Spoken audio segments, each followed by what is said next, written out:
বিধান হলো চোরি যে করবে, ইসলামের বিধান হলো তার হাত কেটে দাও। মহিলা হোক বা পুরুষ হোক, তার হাত কেটে দাও।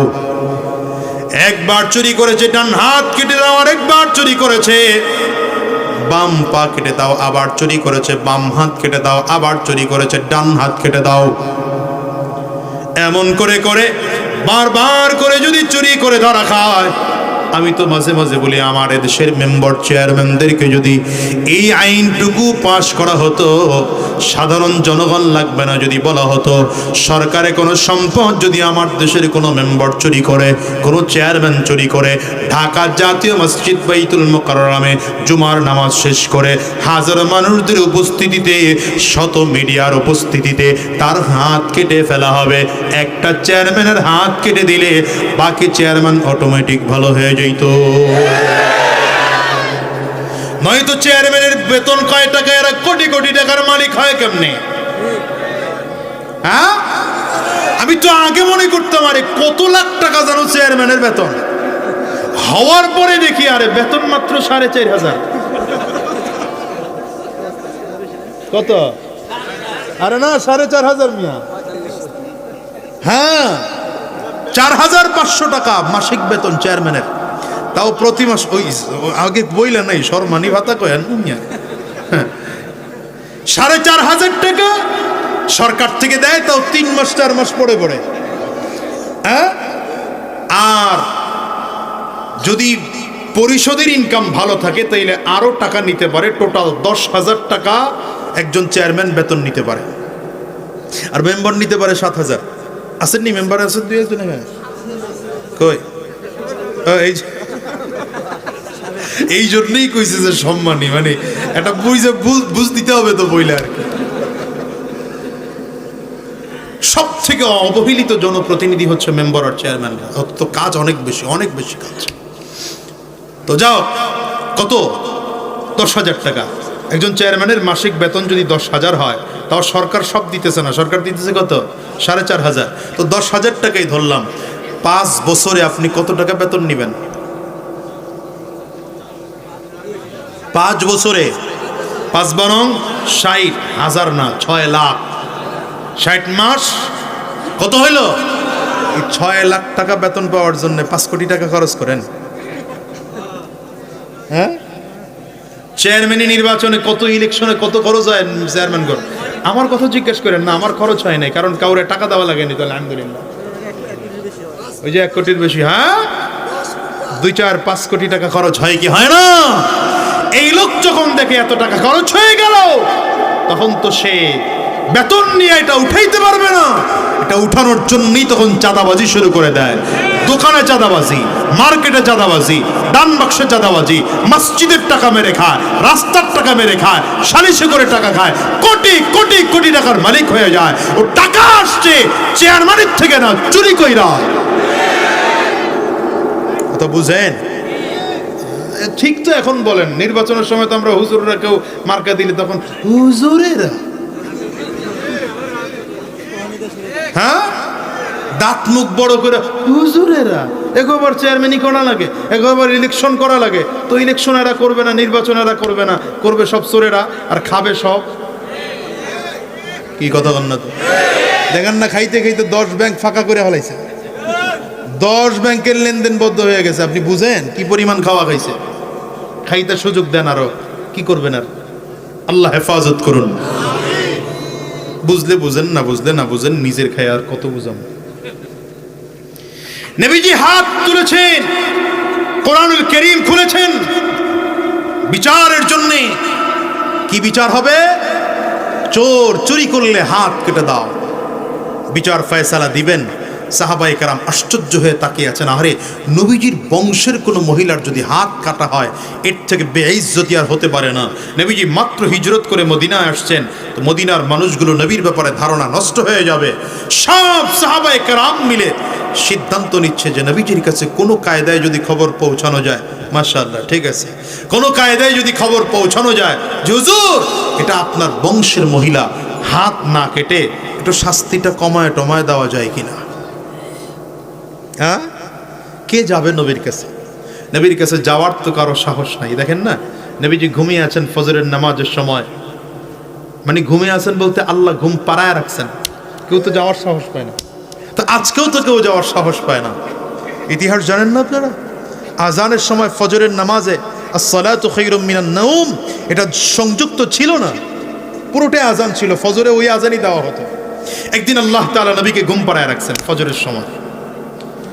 ফজরের নামাজের সময় হয়ে যায়, নবীজি আর ঘুম থেকে ওঠেন না, মানে আল্লাহ তাআলা উঠান না, উম্মতকে নতুন কিছু শিখাবেন এই জন্য। সাহাবায়ে কেরাম বলেন, নবীজি না আসলে নামাজ কেমন করে পড়ি? সবাই মিলে বলেন, ভাই আবু বকর আপনি মুরব্বী মানুষ, আপনি যান। বলে এটা আমার দ্বারা সম্ভব না, মুরব্বিগিরি নবীর কাছে চলে না। সবাই মিলে বলে, আমার তুমি তো একটু গরম মেজাজের, নবী তোমাকে দেখলেও ভয় পায়, তুমি নবীর কাছে যাও। বলে গরম সব জায়গায় চলে নাকি? হযরত ওসমান বিন আফফানকে বলে, আপনি তো জিন্নুরাইন, দুই মেয়ে আপনার কাছে বিয়ে দিছে, আপনাকে খুব ভালোবাসে, আপনি যান। বলে এই কাম আমার দ্বারা সম্ভব না। হযরত আলী রাদিয়াল্লাহু আনহুকে বলে, তিনি না, আমার দ্বারাও না। সব মিলে চিন্তা করে, তো আলী রে পাঠাই, আকারে বিলাল রে পাঠাই। ডাকার দায়িত্ব যেহেতু বিলালের, আজকেও ডাকার দায়িত্ব বিলালই পালন করো। হযরত বিলাল সামনের দিকে আগায়, আবার পেছন দিকে তাকায়। হযরত ওমর চোখ দুইটা বড় বড় করে তাকায়।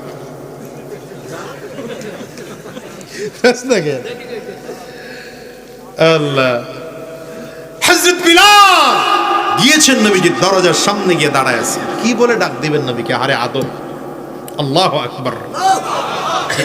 আদব যতদিন ছিল ততদিন মুসলমানের মধ্যে মুসলমানিত্ব ছিল, আদব নাই, মুসলমানিত্ব নাই। এখন তো বেয়াদব এমন হয়ে গেছে, নিজে সিগারেট খায়, হুজুরের ধোঁয়া খাওয়ায়। নাই আমার একটা সময় এমন ছিল, আলেমের সামনে বিড়ি ধরাবে তো দূরের কথা, বিড়ি খাইলেও দু চারজন একা একা গিয়ে খাইত। আমাদের ছোটবেলায় দেখেছি, মা বোনেরা রাস্তা দিয়ে চললে যদি দেখছে কোনো পুরুষ আসতেছে, আলেম না খালি পুরুষ আসতেছে, তো মহিলা এক সাইডে গিয়ে দাঁড়াইতো, রাস্তার থেকে নেমে ক্ষেতের মধ্যে কোলার মধ্যে গিয়ে দাঁড়াইতো। আর এখন মার্কেটে ঢুইকা ধাক্কা দিয়ে আবার হাত ধরে কয় সরি।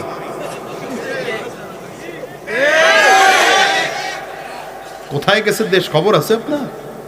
মুরব্বীরা তো টের পায় না, হেরো তো মনে করছে আগের সেই চাচা এখনো আছে, চাচায় নাই।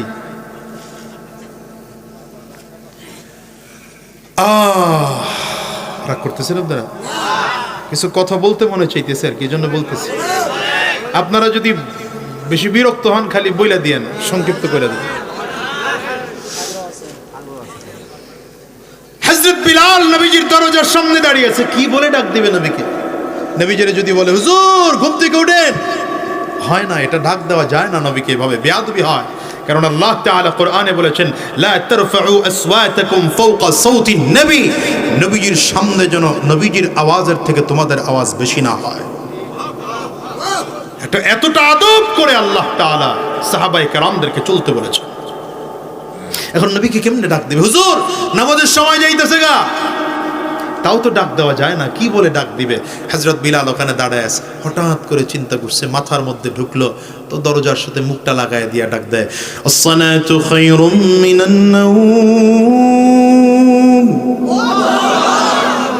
একবার ডাক দিয়ে চিন্তা করে, যদি না উঠে, আবার জোরে, আসসালাতু খায়রুম মিনান নাওম।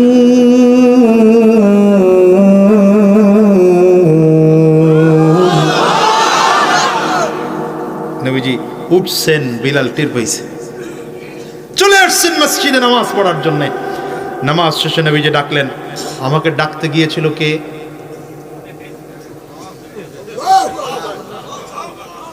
হযরত বিলালের চোখ দিয়ে পানি পড়তেছে, বসা থেকে দাঁড়িয়ে গেছেন, হুজুর আমি গিয়েছিলাম, হুজুর আমি যাইতে চাই নাই, আপনার সাহাবীরা জোর করে পাঠিয়েছে। নবী বলেন, গিয়েছো ভালো, কিন্তু বিলাল এই শব্দ তোমাকে শিখাইলো কে? আসসালাতু খায়রুম মিনান নাওম, নামাজের ঘুমের থেকে নামাজ ভালো। আরে চমৎকার কথা বলেন নাই, হুজুর ঘুম থেকে উঠেন, হুজুর নামাজের সময় যায়, হুজুর নামাজ পড়বেন না, এমন কিছুই না, ডাইরেক্ট কথা, ঘুমের থেকে নামাজ ভালো। আরে এই কথা তোমাকে শিখালো কে? হযরত বিলাল বলেন, হুজুর হঠাৎ করে আমার মাথায় চিন্তা চলে আসলো কি বলে আপনাকে ডাকবো। দেখলাম যে এটা মুখ থেকে বের হয়ে গেছে। নবী বলেন, তুমি মুখ থেকে বের করো নাই, আল্লাহ তোমার জবান থেকে বের করে দিয়েছে। যাও বিলাল, আগামীকাল ফজরের নামাজ থেকে যতদিন ফজরের নামাজের আজান দিবা, আজানের সাথে শব্দ দুইটা সংযোজন করে নিবা। এটা হচ্ছে আদব। এখন নবীজি বিচারে বসছেন, তার বংশের মেয়েকে হাত কেটে দেওয়ার বিচার। তো এটা যদি হয়ে যায় মদিনায় বদনাম হবে। কেমন করে নবীকে বলা যায় যে হুজুর বিচারটা একটু কমায় দেন? কেউ নবীজির সামনে যেতে সাহস পায় না। কি করবে? সব সাহাবায়ে কেরাম মিলে পরামর্শ করেছে। নবীজির একজন নাতি আছে উসামা। কোন উসামা? যায়েদ ইবনে হারেসা রাদিয়াল্লাহু আনহুর ছেলে, নবীজির পাল্লক ছেলে যায়েদ ইবনে হারেসা। নবীজি হাসান হুসাইন রাদিয়াল্লাহু আনহুমাকে যতটা মহব্বত করেন, এই উসামাকেও ততটা মহব্বত করেন। কারণ এই যায়েদ ইবনে হারেসা এমন এক মানুষ যাকে নবীজির কাছে নিয়ে আসা হয়েছে রাহমাতুল লিল আলামিন।